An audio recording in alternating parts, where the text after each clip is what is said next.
अहमदनगर जिल्ह्यातील राहुरी शहरातील वकील दाम्पत्यांच्या हत्येचा निषेध म्हणून वकील संघटनेच्या वतीनं भव्य मोर्चा काढण्यात आला। वकील संघाच्या वतीनं काढण्यात आलेल्या भव्य मोर्चात वकील संरक्षण कायदा लागू झाला पाहिजे, ॲडव्होकेट उज्ज्वल निकम यांची या खटल्यात विशेष सरकारी वकील म्हणून नेमणूक व्हावी, आढाव दाम्पत्याला न्याय मिळालाच पाहिजे, हा खटला जलदगती न्यायालयात चालवण्यात यावा या मागण्यांसाठी वकील संघाच्या वतीनं काढण्यात आलेल्या भव्य मोर्चात वकील बांधव मोठ्या संख्येने सहभागी झाले होते। मात्र या मोर्चाला हिंसक वळण लागल्याचे देखील पाहायला मिळते। अहमदनगर जिल्हाधिकारी कार्यालयावर वकील संघटनेच्या वतीनं काढण्यात आलेल्या मोर्चाला हिंसक वळण लागल्याचे दिसून येते। यावेळी वकील बांधवांच्या भावना तीव्र झाल्याचं येथे दिसून आलंय। जिल्हाधिकारी कार्यालयाच्या बाहेर मोठ्या संख्येने वकील बांधव थांबले असतानाच या वकील बांधवांच्या भावना तीव्र झाल्या।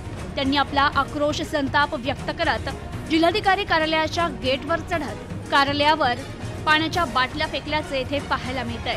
वकील दाम्पत्यांच्या हत्येचा या ठिकाणी निषेध करत वकील बांधवांनी आपला संताप व्यक्त करत आपल्या मागण्यांबाबत घोषणा दिल्यात।